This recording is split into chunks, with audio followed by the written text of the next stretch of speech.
berkumpul dalam acara diseminasi beliau tersebut. Salawat beserta salam semoga berlimpah curahkan kepada junjungan kita, yakni Nabi Muhammad SAW, beserta seluruh keluarganya, para sahabatnya, tabi'in-tabi'atnya, dan mudah-mudahan sampai kepada kita selaku umatnya hingga akhir zaman. Amin. Untuk membuka acara ini, marilah kita buka dengan bacaan basmalah bersama-sama. Bismillahirrahmanirrahim. Acara yang kedua yaitu sambutan dari kepala sekolah yang akan disampaikan oleh Ibu Eli Cahyati SPP. Kepadanya dikasih.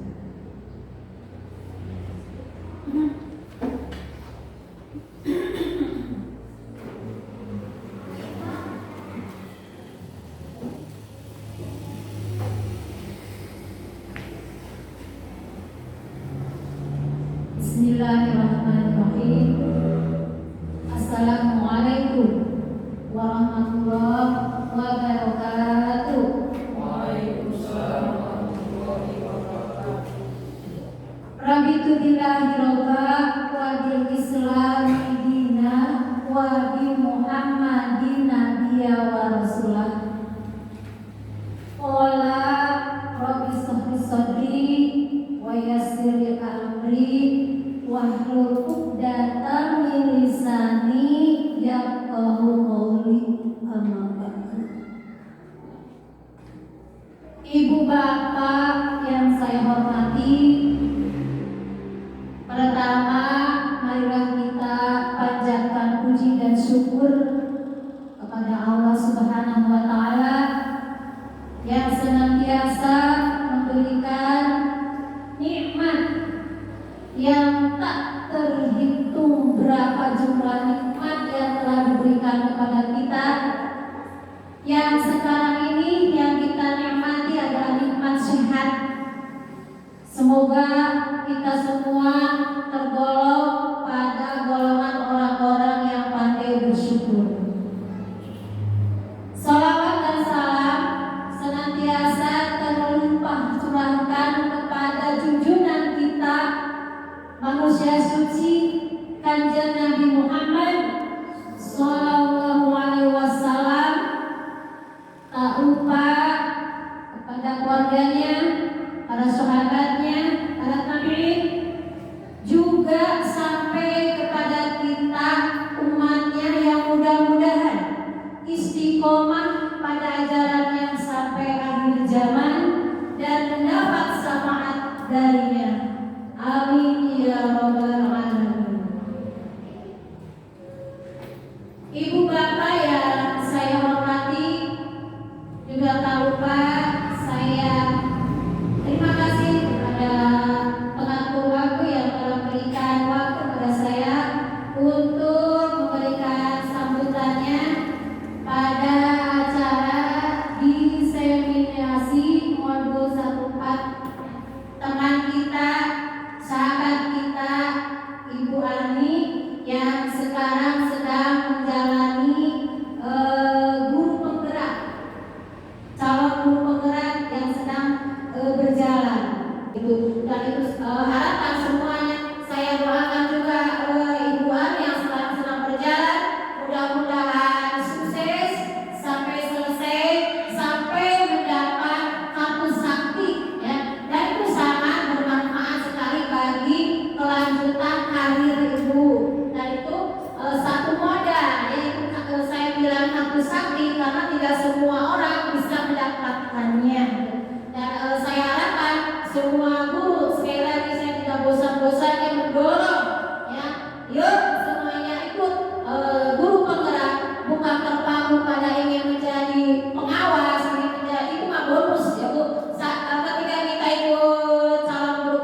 Acara selanjutnya yaitu pemaparan penerapan budaya positif oleh CGP Angkatan 9, yaitu oleh Ibu Ani Amelia SPL. Aku dan Kepala Dinas.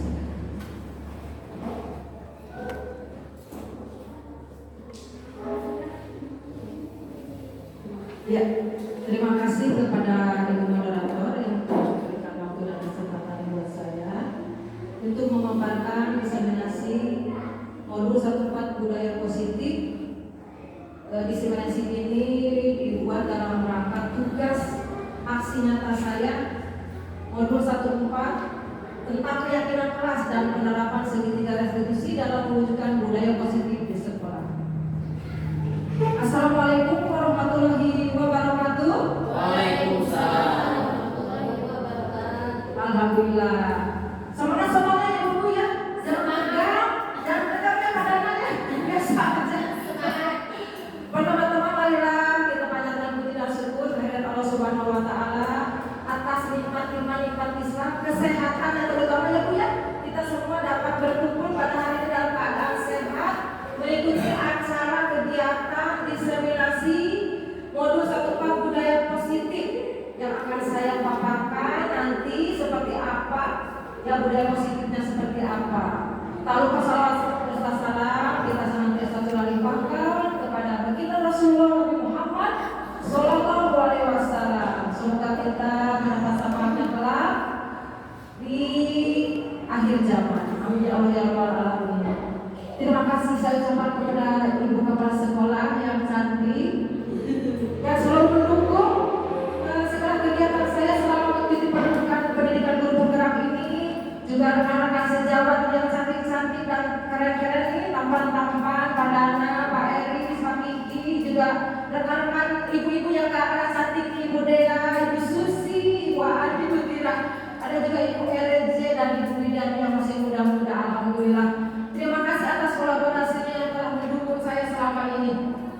Baiklah, karena tadi kata saya jangan tegang ya badannya sampai bengong begini. Jangan tegang kok, biasa aja ya. Yuk sebelumnya biar gak tegang kita ice breaking dulu ya. Kita ice breaking dulu seperti biasa nih. Ice breakingnya yang biasa diterapkan di kelas sama anak-anak. Padahal suka begitu di kelas tentang profil pelajar Pancasila. Belajar Pancasila itu ya sudah benar Bu ini sudah ya. Karena ini kan guru-guru mereka ya Bu ya. Program pelajar Pancasila harus tahu anak meskipun kok saya bukan menjalankan guru-guru mereka tapi sekarang kita begitu Ibu karena imbasnya bagi semua wali kelas. Karena nanti pada akhirnya kita akan kembali ke kurikulum merdeka ya Bu ya. Yuk saya kasih contoh kalau ada yang belum tahu ya. Padahal belum tahu. Oh tahu, pasti tahu tapi belum dipraktekkan. Kapan saja belajar Pancasila? Ini tangannya ke dada. Belajar Pancasila, beriman dan bertakwa pada Tuhan yang Esa dan berakhlak mulia, berkebinekaan global, gotong royong mandiri. Kreatif di sini. Kreatif dan bernalar kritis. Gampang kan? Nah, seperti itu tuh Pak Eris bisa ya. Semua juga bisa saya yakin. Yuk, yang semangat semua sambil bernyanyi ya. Yang gak ngantuk ya, Bu Susi ya. Semangat ya Bu Susi. Oke, siap. Kalau saya bilang belajar Pancasila langsung ke sini ke dada tangannya ya. Oke, siap. Belajar Pancasila.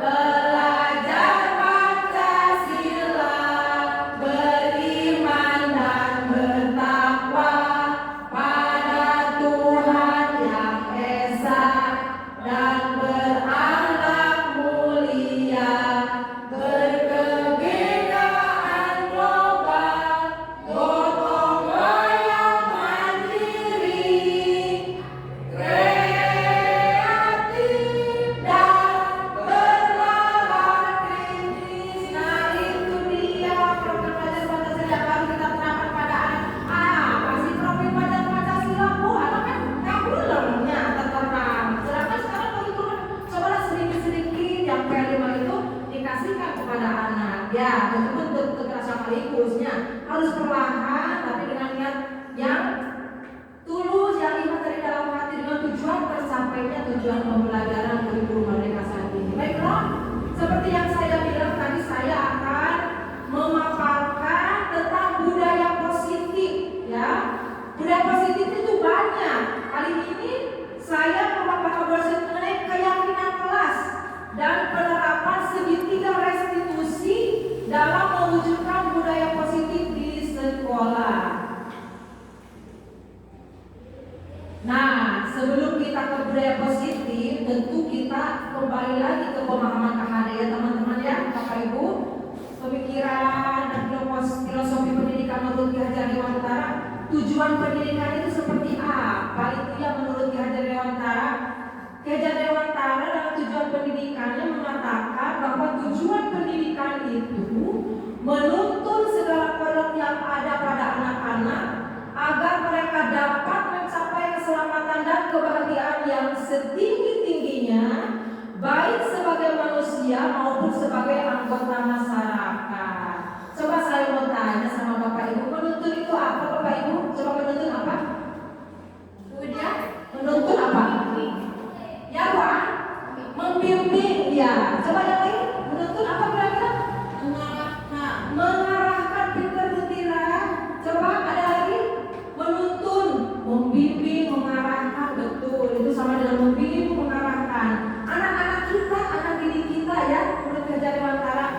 Jadi kita itu harus mengangkat derajat anak kita, menghamba pada siswa kita, berpihak pada murid kita untuk keselamatan dan kebahagiaan setinggi-tingginya Bapak Ibu. Nah itulah yang harus kita pelajari, kita pahami dari tujuan pendidikan menurut Ki Hajar Dewantara itu, agar mereka kelak berguna ya sebagai anggota masyarakat tentunya dan penerus bangsa di masa depannya. Ya. Selanjutnya, nah tadi dikaitkan dengan tujuan pendidikan dari Ki Hajar Dewantara. Bagaimana dengan budaya positifnya? Nah kali ini saya akan membahas budaya positif di sekolah. Budaya positif itu apa? Tadi sudah dijabarkan oleh Ibu Mantri begitu jelas sekali, Ibu Kepala kita hebat. Yaitu perwujudan dari nilai-nilai atau keyakinan universal yang diterapkan di sekolah. Kenapa universal? Banyak budaya positif itu Bapak Ibu ya. Banyak sekali, tentu Bapak Ibu sudah tahu, tidak perlu saya ajarkan lagi karena setiap attitude kita, perilaku kita ya, suri teladan kita itu diterapkan pada anak didik kita, itu sudah menjadi budaya positif. Nah, budaya positif di sekolah yaitu nilai-nilai keyakinan dan kebutuhan di sekolah yang berpihak pada murid agar murid dapat berkembang menjadi pribadi yang kritis, hormat dan bertanggung jawab. Nah, kenapa kita harus menerapkan budaya positif di sekolah? Nah, itu nilai-nilainya Bapak Ibu. Nilai-nilai keyakinan dan kebutuhan di sekolah itu yang berpihak pada murid. Jadi kita semua itu harus berpihak pada murid. Kenapa? Agar murid menjadi pribadi yang berkembang, yang kritis, bertanggung jawab, berhormat terhadap guru dan terhadap teman-teman dan juga lingkungannya. Nah, seperti itu.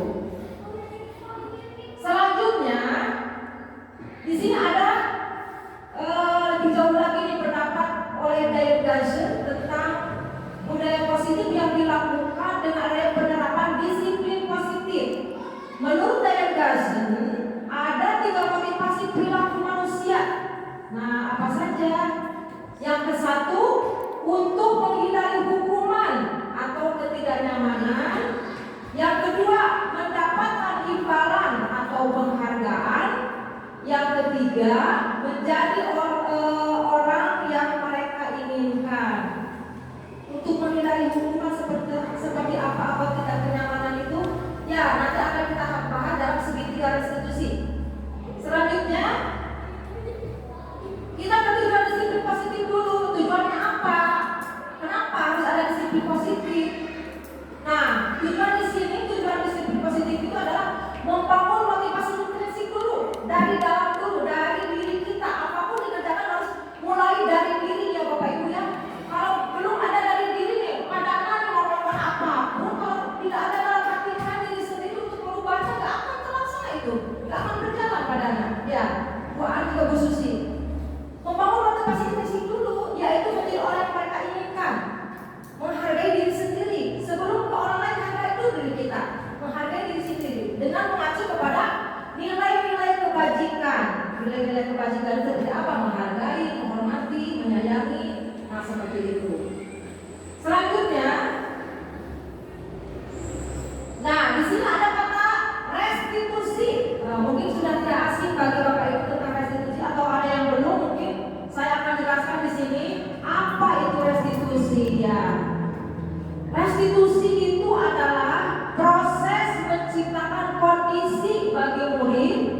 untuk memperbaiki kesalahan mereka sehingga mereka bisa kembali kepada kelompok mereka dengan karakter yang lebih kuat.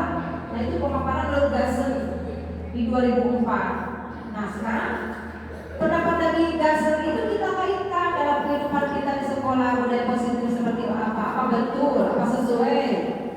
Jadi ternyata restitusi itu memang membantu murid menjadi lebih memiliki tujuan, disiplin positif, dan memulihkan dirinya setelah berbuat salah. Restitusi bukan untuk menebus kesalahan, namun untuk belajar dari kesalahan. Nah, itu restitusi Bapak Ibu. Selanjutnya, nah dalam melakukan restitusi Bapak Ibu ada 5 posisi kontrol yang harus kita lakukan. 5 posisi kontrol dalam melakukan restitusi. Yang pertama, pemberi hukuman. Yang kedua, pembuat rasa bersalah. Yang ketiga, pemantau. Yang keempat, manajer. Dan kelima, teman. Coba di sini Bapak Ibu, kira-kira Bapak Ibu bagian yang mana nih 5 posisi kontrol sebagai posisi guru? Apakah pemberi hukuman? Apakah pembuat rasa bersalah? Apakah pemantau, manajer, atau teman? Coba, kira-kira yang mana? Ya, Buan?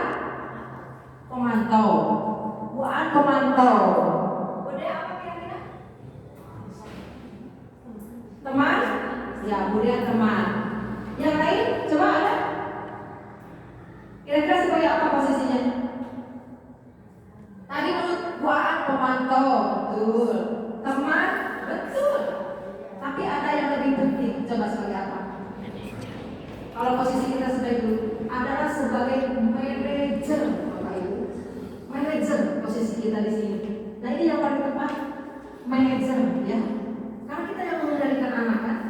Nah, kekuatannya ada pada kita, memanage mereka. Terus seperti apa mereka? Diarahkan kemana? Memantau juga betul kata Tuhan, tidak salah. Kita harus terus memantau perkembangan anak kan, sampai di mana. Jangan sampai anak kehilangan kondisinya seperti apa kita tidak tahu kan. Dimantau terus dalam belajar, baik di luar kelas maupun di dalam kelas. Sebagai teman betul untuk kata dia. Kita harus tidak selalu kita harus jadi guru yang selalu ditakuti atau dihindari. Aduh, takutnya sama guru, tapi kita juga bisa menjadi teman buat mereka, menyayangi, mengasihani mereka, ya, saling sayangnya. Tapi ada batas-batas tertentu. Kadang menjadi teman itu juga merugikan bagi kita. Kadang si anak jadi manja. Nah, ini sangat terasa sekali kalau misalnya kelas 1. Kelas 1 mungkin kita selalu jadi teman. Kalau kelas atas mungkin teman curhat bisa ya Bu Dia ya. Mungkin banyak Bu Dia kelas 4, kelas 5, 6 banyak yang curhat. Itu sebagai teman kan. Boleh kita mendengar curhatan, jadi pendengar, pemerhati mereka itu sebagai teman. Tapi kita juga harus mengatur posisi kita di mana. Oh, kita sebagai guru. Ingat, kita jangan terlena, jangan terbawa kepada arah yang mereka arah, tapi kita harus memanage. Jadi manajer yang paling tepat itu. Saya juga di kelas 1, oh ini arah mana di kelas cintanya. Terus di arah aku yang bilang di kelas mah apa-apa ibu aja. Yang menyerah kita membaca. Nah itulah kelas 1, guru kelas 1. Tidak ada tugas membaca. Kalau udah diusap atau misalnya sambil duduk di jalan, itu dia ingin disayang kan, jadi teman. Tapi kalau keterusan begitu, kadang anak jadi nakal di orang tua, jadi oboan itu. Jadi lama-lama oboan tematut gitu paling tentanya, bukan kasar sudah nama kasar nama. Tapi yang paling penting ini posisinya adalah kita sebagai manajer ya Bapak Ibu ya, dalam melakukan 5 posisi kontrol itu. Ya lanjut Pak Elis. Selanjutnya saya akan jelaskan di sini guru sebagai posisi manajer seperti apa yang tadi saya jelaskan. Guru sebagai posisi manajer, guru berbuat sesuatu bersama murid, mempersilahkan murid mempertanggungjawabkan perilakunya, mendukung murid agar dapat menemukan solusi atas permasalahannya sendiri. Nah Bapak Ibu, silakan murid mempertanggungjawabkan perilakunya. Ada nanti dikaitkan dengan segitiga restitusi seperti apa. Nanti akan kita bahas bersama dan Bapak Ibu pasti akan mengerti. Nah selanjutnya peran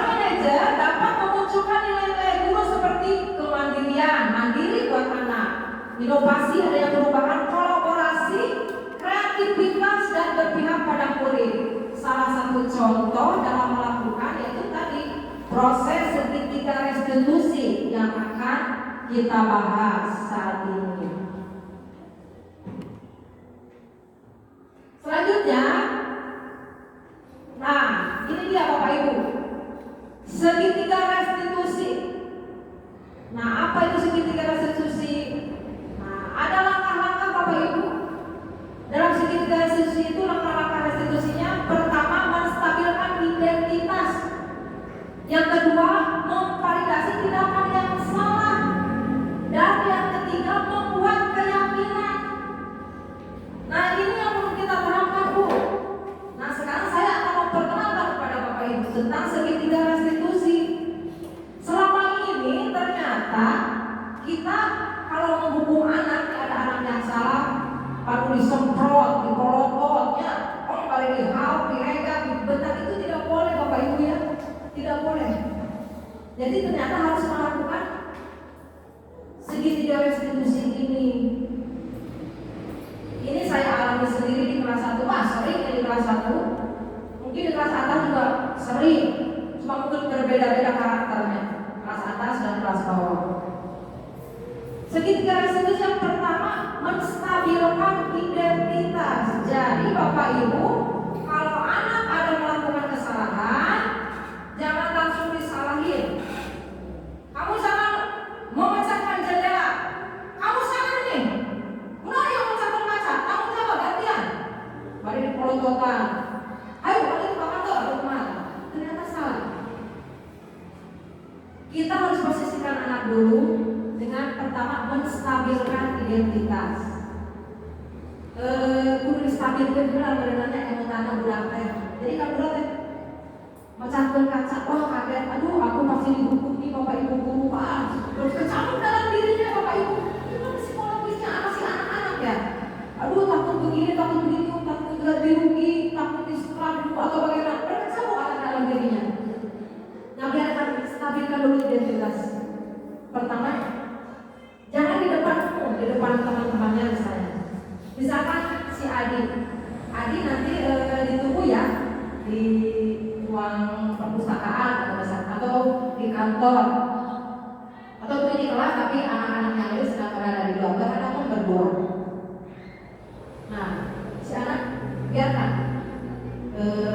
untuk meluapkan rasa emosinya dan kecamuknya itu. Kita beri waktu sebentar ya. Adi, coba kira-kira tahu tidak Adi dipanggil sama ibu di sini? Stabilkan identitas ya. Ya anak pasti kan, iya Bu, tahu.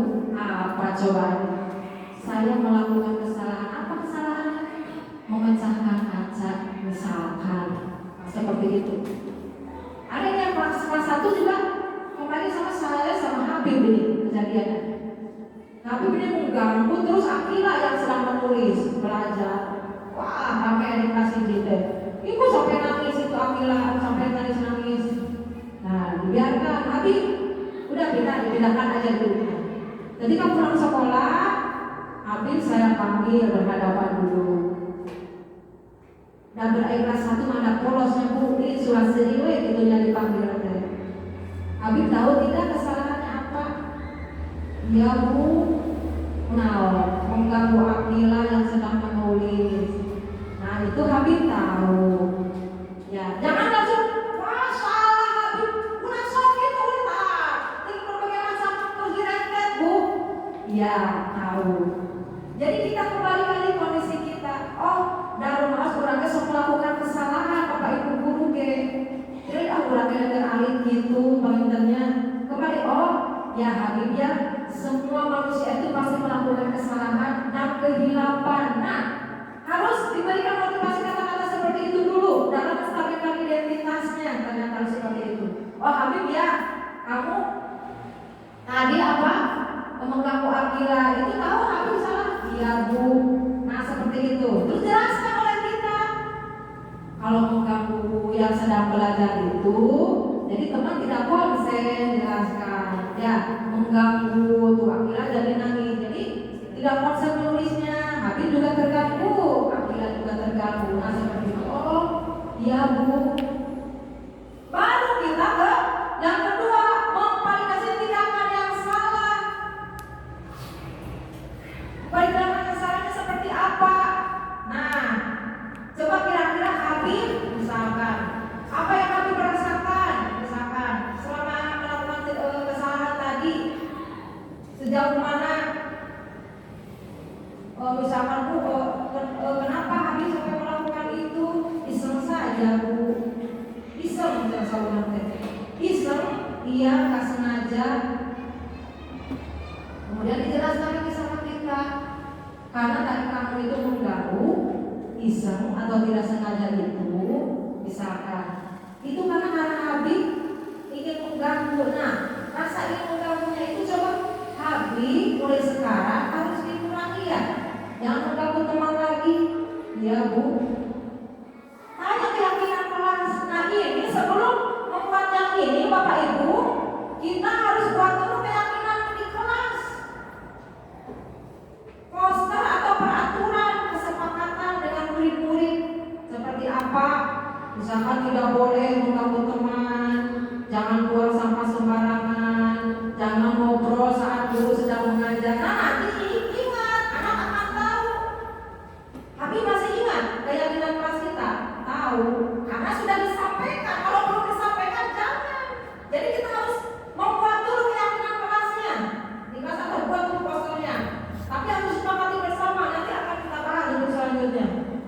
Habib tahu keyakinan kelas? Iya, aku tahu tidak boleh mengganggu teman, misalkan seperti itu.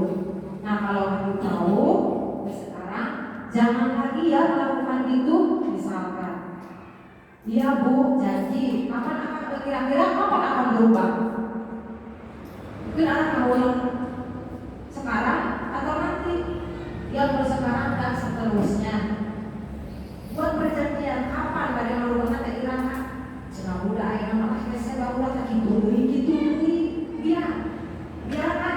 Namanya juga anak-anak. Terus, bahkan Habib juga terus. Tiap hari juga begitu. Malah aku merasa dipanggil, sudah dia dipanggil. Tidak apa, tapi lama-lama dia akan mencari tidak dipanggilnya awal ini. Saya dipanggil terus ke depan, lama-lama dia akan berpikir. Sudah melakukan kesalahan berapa kali? 3 kali. Anak-anak juga, iya bisa untuk mana teh. Udah 3 kali kamu nggak mau kesalahan terus. Dia jadi kahulu melakukan. Oh ternyata saya melakukan kesalahan ini melakukan dia kan sampai di mana dia.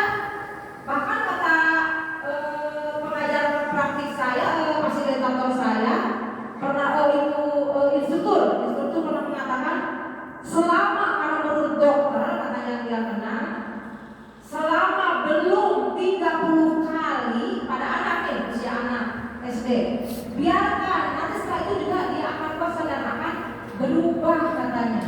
Ya biarkan saja, tapi tetap pada keyakinan yang telah kita sepakati bersama. Nah seperti itu. Ya selanjutnya.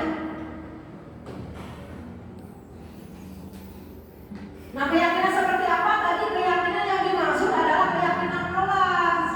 Guru dan siswa menyusun, ya, menyusun dan menyepakati keyakinan kelas, memainkan peran pendorong kolaborasi untuk menyusunnya. Keyakinan kelas dibentuk dengan kesepakatan bersama anggota kelas yang didasarkan atas nilai-nilai kebajikan ini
manggil teman, nggak boleh ngobrol, berdoa seperti itu muncul langsung rame nanti hidup. Nah itu semua atas kesepakatan bersama. Baru kita buat posternya Bapak Ibu, pajang di kelas, buat sesamping mungkin. Seperti membuat ya daftar pelajaran, daftar tiket, tapi itu judulnya keyakinan kelas atau kesepakatan kelas 5 misalkan. Apa keyakinan kelasnya 1, 2 sampai 7 atau sampai 10 boleh. Kalau masih ada, nah seperti itu Bapak Ibu. Kebetulan di kelas 1 juga belum, tapi insya Allah saya akan mulai membuat poster keyakinan kelas. Karena sudah disepakati kalau di kelas 1 peraturannya, mereka juga sudah tahu. Oh ini tidak boleh, itu tidak boleh, seperti itu. Selanjutnya,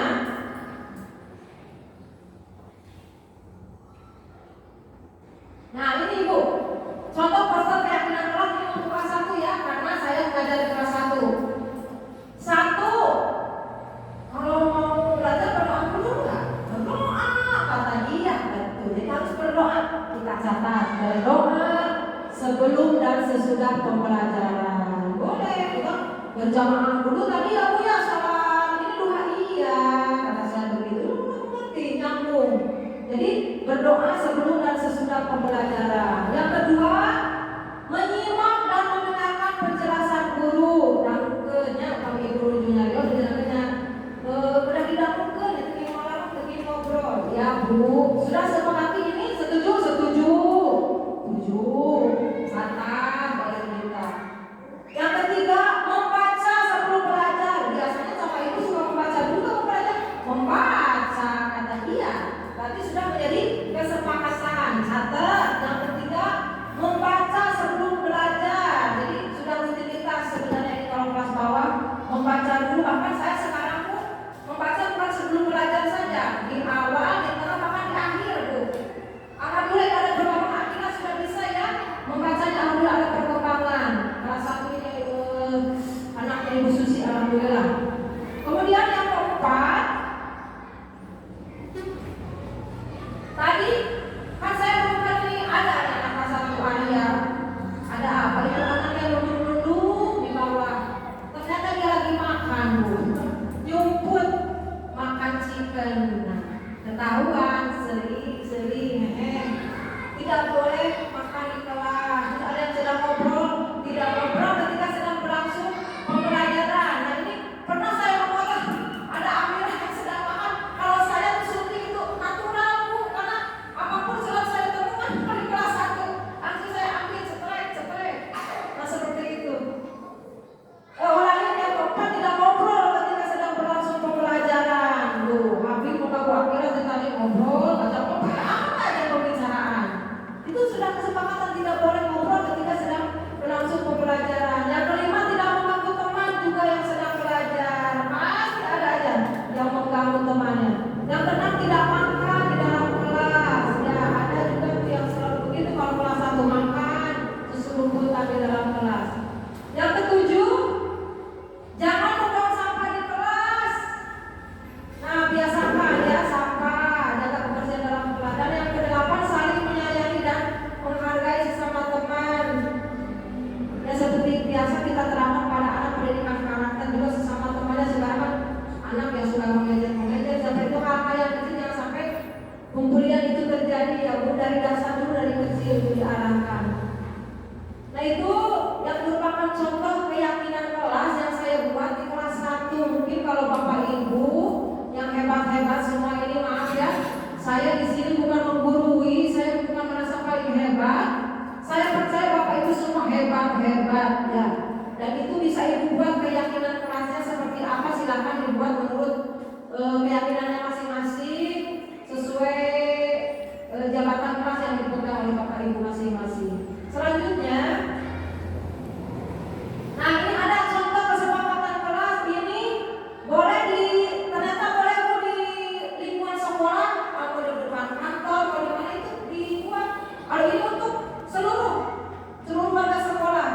Ada contoh ini budaya positif. Aku malu jika 1, datang terlambat, tidak belajar, tidak masuk sekolah, tidak ikut upacara.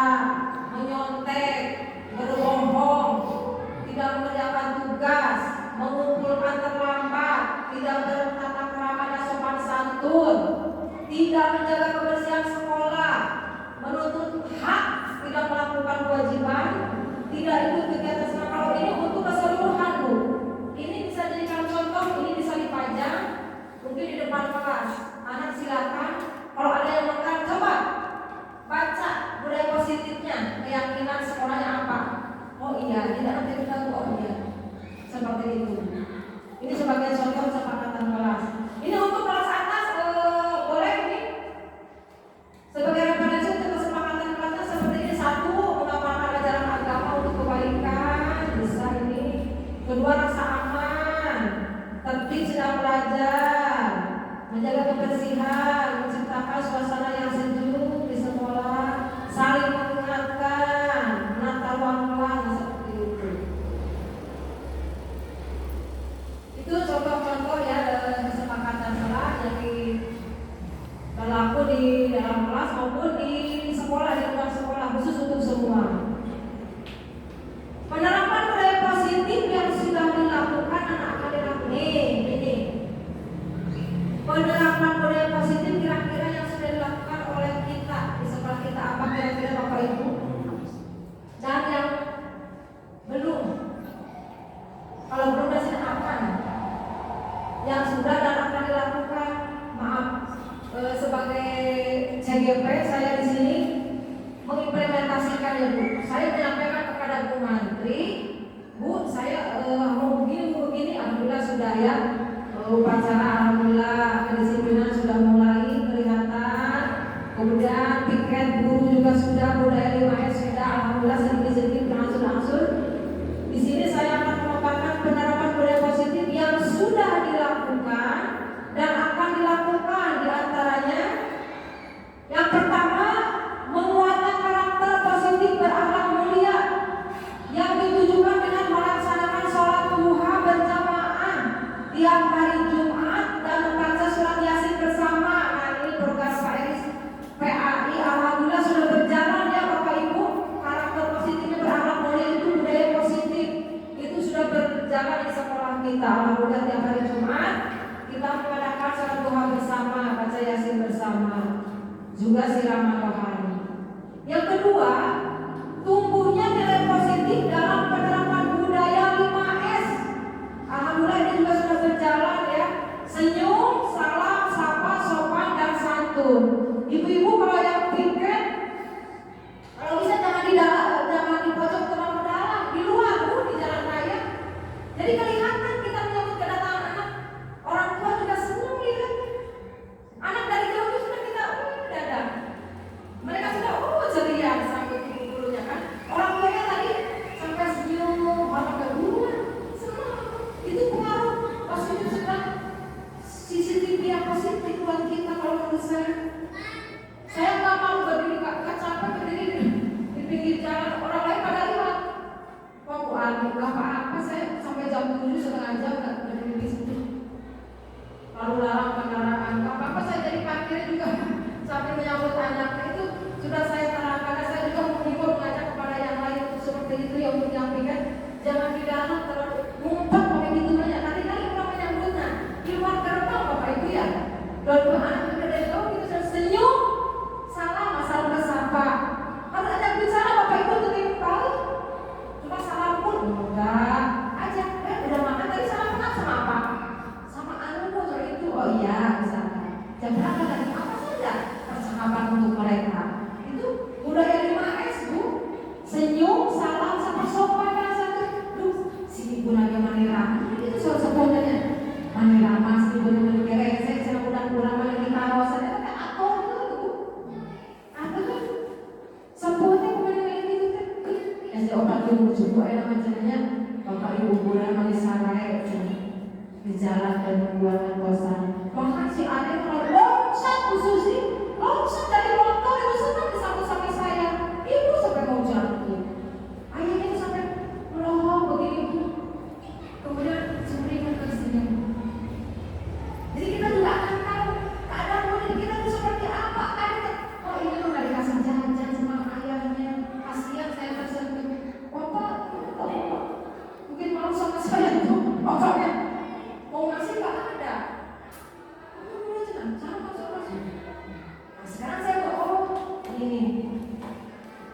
ada anaknya ceria pun di kelas, tapi dia pun nggak jalan-jalan komunikasi. Nah, sekarang saya tahu ada polisi anak seperti itu punyanya Bu.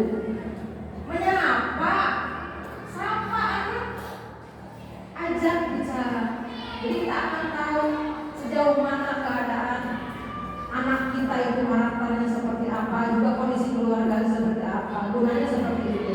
Sopan dan santun lah, cina bapak ibu dari hampir cina mewara sopan dan bapak ibu anak kita, cara saling nanti lewat, cara seri, cara kemarin cek itu narotas seperti itu. Nanti anak juga akan kembali ke bapak ibu seperti itu. Jadi suri teladan yang baik buat kita. Ini kalau sosok betul bapak ibu ya. Filosofi pemahaman ganjar antara kita pakai kita gunakan. Selanjutnya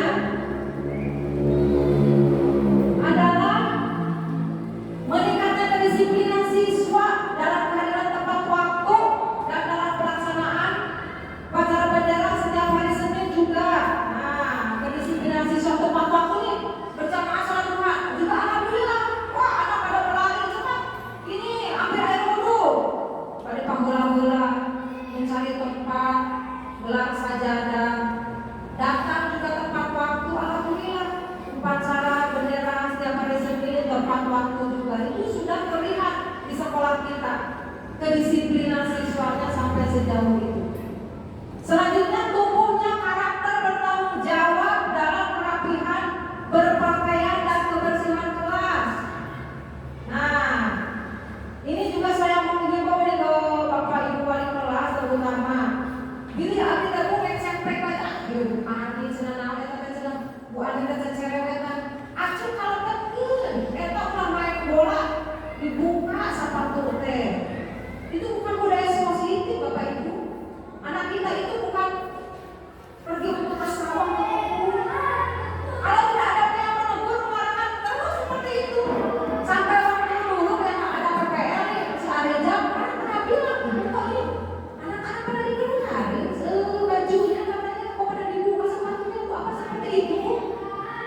Ah enggak, aja itu bukan yang mau, tadi suruh ibu larang kata ibu. Makanya kemarin saya dalam amanat pembinaan bicara ditekankan usul alhamdulillah nggak ada sekarang. Ya ada tadi simpati seorang ya yang dibuka sepatunya. Jangan dibuka sepatu itu, ditetek di jinjing itu alam kelas 6. Jadi ditekan lagi ibu wali kelasnya kebersihan kerapihan pakaian keseragaman. Dan ibu bapak juga saya menduga-duga karena Bu Ani piket saya ini berbaris juga berlaku untuk piket-piket yang lain. Wah, jadi kurang kali kan dia bagian Bu Ani kan berbaris teh. Kadang-kadang saya gitu. Ada bagian Pak Eri saya suka melihat bagus, berarti Pak Eri sudah mendukung. Ini untuk keadilan kita bersama harus seperti itu budaya positifnya. Jadi tadi tidak kelihatan anak yang tidak rapi, yang tidak pakai sepatu, tidak pakai kaos kaki. Jadi kelihatan. Ini yang sudah terlihat semangat anak kelas 4 kalau baris itu. Anak kelas 6 sudah diberi begitu. Kelas 5 juga sama, kelas 4 anak kelas sudah punya bukti. Nah itu saya mohon dukungan dan kolaborasinya juga untuk kedisiplinan sebelum masuk berbaris dulu. Nah aku mau osok buat berbaris ini. Menuju SMP osok ada saya ada budaya berbaris. Tapi sekolah yang lain ada katanya suka. Nah mudah-mudahan ke depannya kita akan seperti itu. Kemudian tumbuhnya karakter bernalar kritis yang ditunjukkan siswa dari hari ke hari, banyak yang aktif bertanya, menjawab dan berpendapat. Alhamdulillah sekarang tidak ada yang malu-malu untuk bertanya. Kalau di kelas 1 seperti itu, tidak tahu kelas yang lain mudah-mudahan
Kemudian kalau keseniannya, tentunya yang kalau ditanya di tingkatan lagi pramuka juga belum ya Bu, di sekolah kita mungkin lebih giat lagi, memang suka ada pramuka sekali-kali.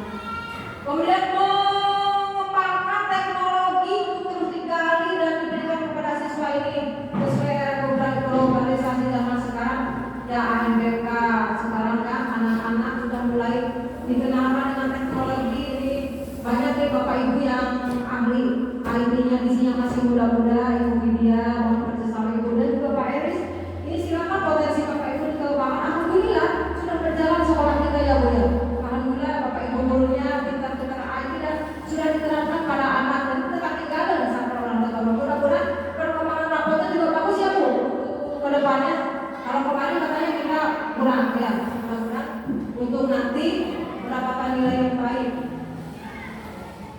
Nah, itu Bapak Ibu mengenai restitusi segitiga tentang keyakinan kelas, posisi kontrol kita sebagai manajer seperti apa. Silakan Bapak Ibu, apa yang dijalankan oleh Bu Ani mau saya buat keyakinan kelas, silakan. Mau yang mana dulu? Diterapkan silakan. Yang penting ada pengimplementasinya dalam proses pembelajaran Bapak Ibu. Mungkin pemaparan dari saya diseminasi tentang budaya positif, keyakinan kelas dan segitiga restitusi untuk meningkatkan disiplin positif di sekolah kita cukup sekian. Apabila ada yang benar boleh nanti setelah ini ada sesi tanya jawab ya. Apabila itu berbeda, wassalamualaikum warahmatullahi wabarakatuh.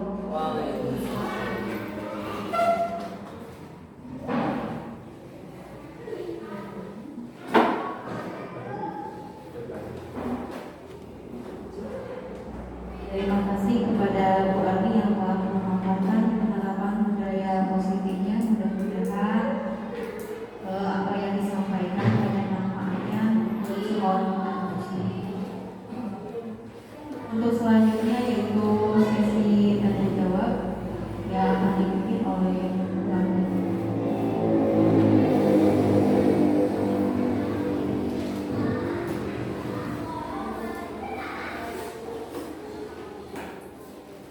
Ya, saya lanjutkan sekarang dengan sesi tanya jawab ya. Kita semangat tuh, jangan ngantuk padahal ngantuk kan? Ya, tepuk semangat yuk, tepuk semangat, tepuk semangat, semangat. Terima kasih. Oh, pada lain semangat. Katanya dia nggak ngantuk ya. Oke, dari pemaparan saya tadi mengenai budaya positif, keyakinan kelas dan segitiga restitusi. Khususnya mau bertanya, silakan, silakan. Angkat tangan dari Bapak Ibu. Ada yang penasaran? Iya, Bu Widya silakan. Ya. Assalamualaikum warahmatullahi wabarakatuh. Perkenalkan nama saya Widya Widianti, guru kelas 4. Terima kasih Bu Ani telah menjelaskan tentang keyakinan kelas dan segitiga restitusi ya. Pemaparan dari Bu Ani memang meaningful ya Bu, jadi masuk ke dalam hati dan pikiran saya gitu. Nah Ibu, menurut saya memang murid SD apalagi murid kelas bawah itu kan memiliki karakteristik yang memiliki daya eksplorasi yang tinggi gitu. Jadi mereka itu butuh aktivitas yang tinggi dan juga suka mencari pengalaman yang baru juga gitu ya Bu ya gitu. Nah sehingga dan pemahaman tentang nilai baik itu juga masih kurang gitu, sehingga anak-anak SD apalagi kelas bawah itu sering berada dalam kondisi yang mereka itu memiliki nilai yang kurang baik gitu, karena mereka itu memiliki eksplorasi yang tinggi dan pemahaman nilai yang masih kurang gitu. Nah sehingga dari pemaparan Bu Ani tentang keyakinan kelas, menurut saya itu menjadi solusi terbaik gitu kan untuk permasalahan tersebut gitu. Tetapi dalam keyakinan kelas sendiri itu mungkin kan lebih baik tidak hanya dituliskan saja, tapi intinya itu kan harus diwujudkan. Mungkin seperti itu ya Bu. Dan itu yang menjadi PR terbesar itu diwujudkannya itu gitu. Sedangkan siswa SD itu kan memiliki latar belakang keluarga yang berbeda, memiliki watak yang berbeda pula gitu. Sehingga ketika kita membagikan keyakinan kelas untuk diwujudkan gitu kan, penerimaan siswa untuk diterapkan gitu kan, itu kan berbeda-beda juga gitu kan. Ada yang sekali bisa terap gitu, ada yang enggak gitu kan. Jadi pertanyaan saya, bagaimana mewujudkan sebuah keyakinan kelas itu supaya bisa efektif gitu oleh guru. Mungkin sekian, terima kasih. Wassalamualaikum warahmatullahi wabarakatuh.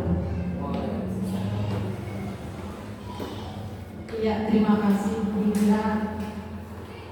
Tentang keyakinan kelas ya Bu, memang keyakinan kelas itu harus mendapat kesepakatan bersama, bukan cuma kita dan siswa, orang tua juga harus dilibatkan Bu, harus dilibatkan. Karena tadi kan berbagai ya background latar belakang keluarga seperti apa. Kita sekarang kan ada grup WA ya. Nah, kita juga harus melibatkan orang tua, harus itu dilibatkan. Kita juga tahu oh contoh anaknya seperti ini, latar belakangnya seperti ini. Yang pertama, supaya keyakinan kelas itu efektif, kita harus menentukan dulu keyakinan kesepakatan kelas itu yang positif dan dipahami anak. Kita cuma masih ibu terhadap keyakinan kelas ini ngantos, si ngantos lah, orang kaya si ngantos lah. Keyakinan kelas itu apa? Kita peraturan untuk aku hidup di jalan selama di kelas. Nawai untuk training tas terus ibunya sampai anak memahami. Oh, nah seperti Azka, itu bisa diam aja karena keluar ke jauh bisa keluar kelas terusnya itu melanggar tidak melanggar, nah itu keyakinan kelas. Paham Azka kalau melanggar? Iya Bu. Kalau misalkan Azka begitu terus, nah itu kolaborasi baru libatkan orang tua. Ajak koordinasi seperti apa? Biasanya Azka gimana di rumahnya, nah seperti itu. Juga buat lingkungan kelas yang positif Bu, merangkul semua anak, ajak berkomunikasi. Maunya mereka seperti apa? Jadi mereka seolah-olah diterima karena ini anaknya pemalu, ini ajakan datang pemalu. Tapi gitu, meskipun pemalu, gak bisa bicara lagi dia di kelas gak aktif. Kita dekati. Maunya apa nih misalkan Nabila misalkan pemalu karena dia punya kualitas kan, punya kelebihan. Jadi maunya apa nih Nabila, kira-kira kesempatan kelasnya apa? Dia bicara, pasti dia bicara kalau kita tanya. Jadi lingkungan yang positif, jadi kita merangkul semua anak, semuanya ditanya maunya seperti apa.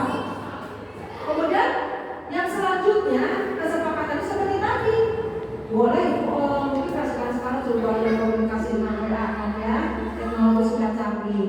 Tadi kan untuk menjadi silaturahmi juga, mau diajak nih ke sekolah untuk bikin buka bersama dengan kelas yang lain, dengan buku pada sekolah bagus dengan komite misalkan. Boleh kalau itu terlalu jauh, misalkan kelas 4 saja.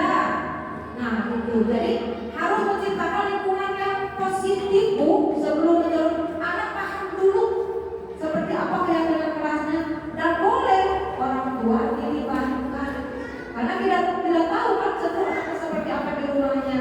Mungkin udah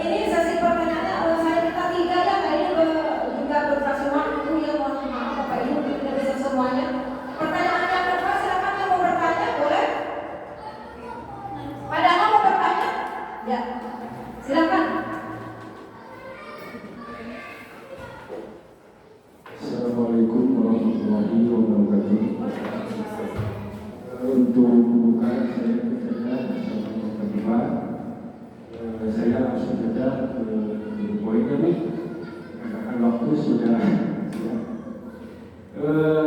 Begini Bu, saya masih bingung tentang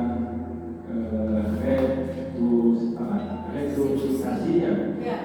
Sedikitnya itu tentang menstabilkan kepada individu, identitas ya, identitas. Mohon dijelaskan lagi. Terima kasih. Assalamualaikum warahmatullahi wabarakatuh. Waalaikumsalam. Menstabilkan identitas ya kepada saya. Jadi padahal belum paham secara jelasnya seperti apa mungkin Bapak Ibu ya tadi. Sebenarnya sudah saya jelaskan. Saya jelaskan lagi ya Pak ya, biar mengerti ya. Simak ya Pak ya. Kata saya, kalau ada yang berbuat kesalahan, stabilkan dulu kondisi anaknya, jangan tegang. Tidak akan berkecamuk. Biarkan, diamkan dulu. Ngopi-ngopi berapa kitanya. Stabilkan dulu dengan pertanyaan-pertanyaan yang menunjukkan. Maksudnya, jangan langsung memponis anak. Jangan Pak. Justru kita harus merangkul. Berikan pesan kepada anak bahwa semua manusia itu punya kesalahan dan kehilafan, termasuk ibu. Nah seperti itu. Pokoknya kita berikan ucapan-ucapan kalimat yang positif, dan itu menstabilkan dulu. Maksudnya ke sana. Kalau anak sudah stabil pikirannya, oh iya Bu itu salah. Iya anak berarti mengakui. Oh berarti sudah stabil nih. Baru kita arahkan, jangan langsung dulu. Itu tahu kalau salah. Kenapa salah? Saya itu anu misalkan. Saya ini mengajak teman, nah itu salah. Kenapa tidak boleh mengajak teman? Ya karena itu tidak boleh melanggar misalkan. Karena tidak menghargai. Nah, seperti itu. Kita jelaskan lagi tentang menghargai teman. Nah, baru yang kedua ke memvalidasi tindakan yang salah itu alasannya apa? Nah, seperti itu. Baru ke keyakinan keras. Nanti anak akan terus Pak memperoleh pertanyaan. Kalau kita seini dengan segitiga restitusi itu, insya Allah anak akan ada. Jangan di sana dia. Asal kita sesuai dengan langkah-langkah ini. Nanti dia akan menyadari, oh saya salah nih. Menstabilkan identitas. Jadi stabilkan dulu anaknya dengan pertanyaan yang tadi ditanya. Tapi harus menyadari, oh ini salah. Manusia punya kesalahan ya. Tapi dia karena manusia punya kesalahan itu pasti hilang. Ya Bu saya hilang, saya salah seperti itu. Menstabilkan identitas. Ngerti badan? Iya. Ada yang mau ditanyakan lagi? Pertanyaan ketiga mungkin yang terakhir ya Bapak Ibu ya. Ada yang bertanya? Ya Ibu Tira silakan.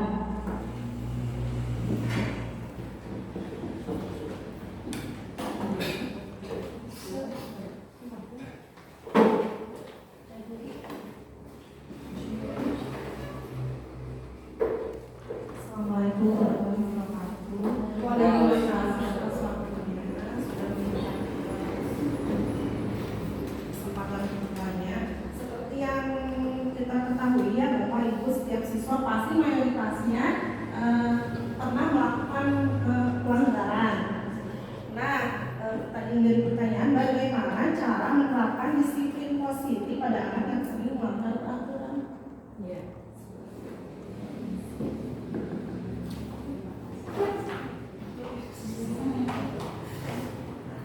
Sudah clear itu pertanyaannya? Ya. Disiplin positif ini memang susah-susah gampang ya Bapak Ibu ya. Karena prakteknya ini yang susah itu ya. Bicara gampang, tapi itu prakteknya ya. Seperti apa? Pasti ada sebagian anak yang membandel, yang melanggar. Bahkan yang sering seperti tadi, mengulang lagi kembali. Tadi ya, pernah tadi saya paparkan. Jadi pertama mulai dari diri dulu ya Bu ya. Mulai dari diri dulu. Kalau kita sudah mulai dari diri, kita terapkan pada anak.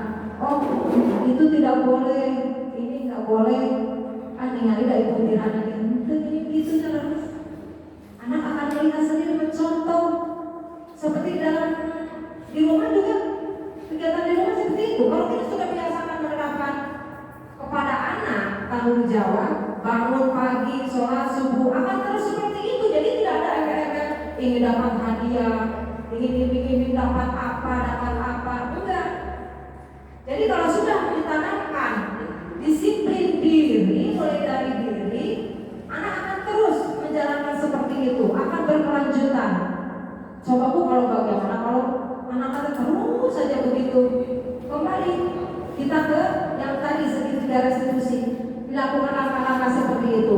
Terus mengulangi sama, terus Bu, jangan putus asa. Pagi lagi seperti itu lagi, nanti dia juga akan bosan, capek. Ternyata dibilangnya sama ibu guru itu, ditanya segitiga restitusi, sambil kita contohkan penerapan disiplin positif pada anak. Kalau kamu terlambat terus aja ke sekolah, ibu nggak terlambat lagi, ibu kan terlambat di sekolah siang misalkan. Kamu itu buang sampah sudah ibu. Tadi aku dengan ibu buang sampah sembarangan. Nah itu mulai dari diri dulu Bu. Jadi anak akan melihat, meniru. Apabila kita sudah menanamkan karakter pribadi yang kuat dalam diri kita, insya Allah akan berkelanjutan dan akan diterapkan pada anak. Dan saya juga tidak akan pernah bosan mengajak Bapak Ibu untuk mengimplementasi apa yang saya dapatkan dalam pendidikan guru penggerak ini, untuk diimplementasikan dalam kehidupan sehari-hari di sekolah seperti yang tadi. Sedikit demi sedikit Bapak Ibu, apa yang saya berikan mari kita terapkan di sekolah kita. Jangan patah semangat. Kalau Bapak Ibunya patah semangat, bagaimana bisa berjalan program? Bagaimana Bu Arti bisa menjalankan program pendidikan guru penggerak ya Bu ya? Kalau tidak ada dorongan dan kolaborasi bersama itu, kalau Bapak Ibu ingin maju, ingin sukses dan ingin ada prakarsa perubahan di sekolah kita. Jadi begitu ya Bu Tiraya, mulai dari diri dulu. Silakan berikan contoh suri teladan yang baik kepada anak didik, juga kepada anak kita di rumah. Ya pada aja. Kalau anak kita kesiangan dulu berarti nih orang tuanya yang nggak kuat disiplin positifnya. Di sekolah juga sama. Terus kita tanamkan beri contoh mulai dari diri kita dulu seperti apa. Nanti anak akan melihat kalau kesalahan-kesalahan, kebosan-bosan tadi tidak apa-apa, jangan bosan. Terus lakukan langkah-langkah restitusi ini. Yang harus dihindari, awas, jangan menggertak anak, mancing emosi di depan anak, monoton panon, bertolak pinggang, bahkan melakukan pegang atau nada tinggi juga tidak boleh, katanya Bapak Ibu. Ternyata daya pikiran psikologi akan terus dia mengingat di rumahnya sampai di rumahnya. Saya tadi dimarahi ibu guru, ini. Terus, ini berdasarkan psikolog loh. Saya juga baru tahu. Saya juga punya dari suka begitu. Saya juga manusia. Kepada Allah, kalau kejengkel-jengkel gitu. Tapi saya sekarang sudah menuju pendidikan guru yang ada di otak saya KHD. Dihajar diwawancara, seperti itu. Sabar lagi. Apalagi di kelas 1, aduh. Mungkin di kelas atas juga tingkatannya berbeda kasusnya. Jadi menghadapi kasus demi kasus, layani dengan segitiga restitusi, Bapak Ibu. Kembalikan ke langkah itu. Mari kita budayakan disiplin positif di sekolah kita. Ya, demikian Bu Tira, paham apa bisa diterima Bu Tira? Ada yang mau menambahkan yang lain? Pak Kiki? Cukup? Bu Ece? Cukup. Bu Susi? Pak Dana? Pak Eris? Ya, alhamdulillah berarti sudah paham. Ibu, ada yang bertanya? Cukup ya. Mungkin itu ya, ada sesi tanya jawab selesai ya. Cuma 3 pertanyaan, maaf ya. Yang lain boleh lah nanti ya, di luar boleh. Ya, demikian Bu Dea sesi tanya jawab.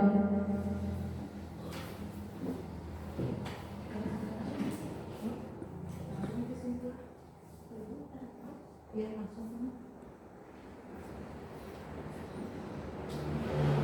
karena kita menginjak ke acara kesimpulan ya Bapak Ibu ya, kesimpulan dari semua yang telah saya paparkan sebenarnya tadi sudah disampaikan, dari pertanyaan-pertanyaan itu sudah menjadi suatu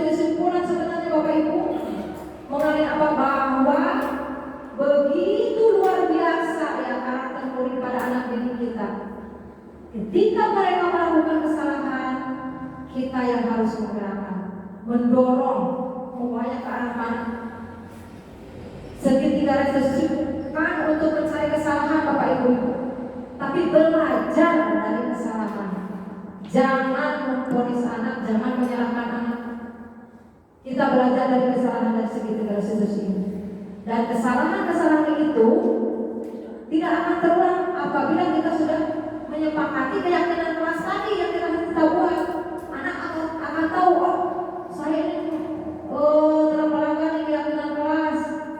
Besok enggak, karena saya takut nih menghadapi bapak ibu guru misalkan. Saya mau bertanggung jawab sekarang. Nah itu kembali lagi ke keyakinan kelas. Jadi ada hubungannya antara restitusi dan keyakinan kelas. Dan ini Bapak Ibu posisi kita sebagai manajer, ya, sebagai manajer yang paling tepat.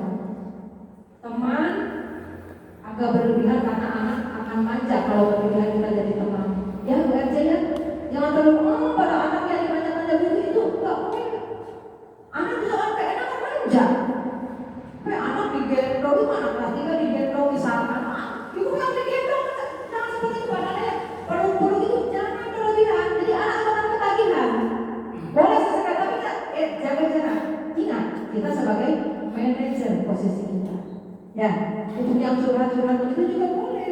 Tapi kita tetap harus menjaga jarak, beri porsi-porsi tertentu pada anak agar dia tidak memiliki fungsinya sebagai murid dan kita sebagai manajer. Tapi kita juga apa tadi?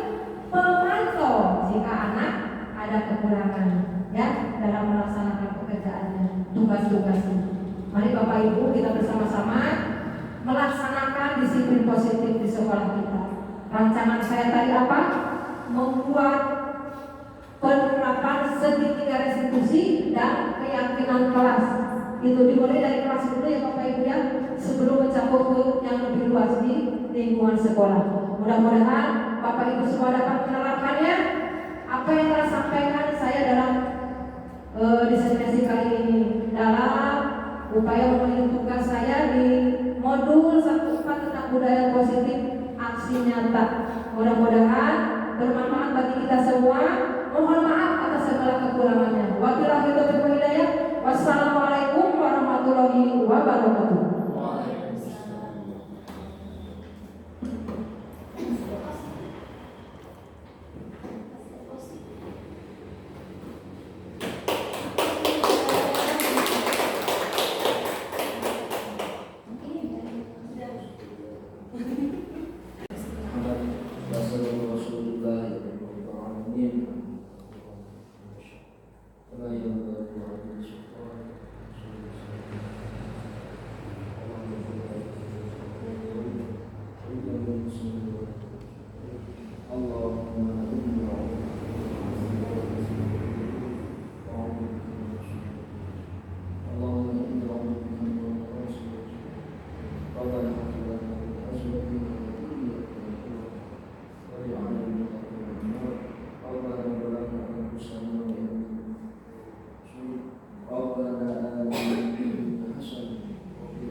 Assalamualaikum warahmatullahi wabarakatuh.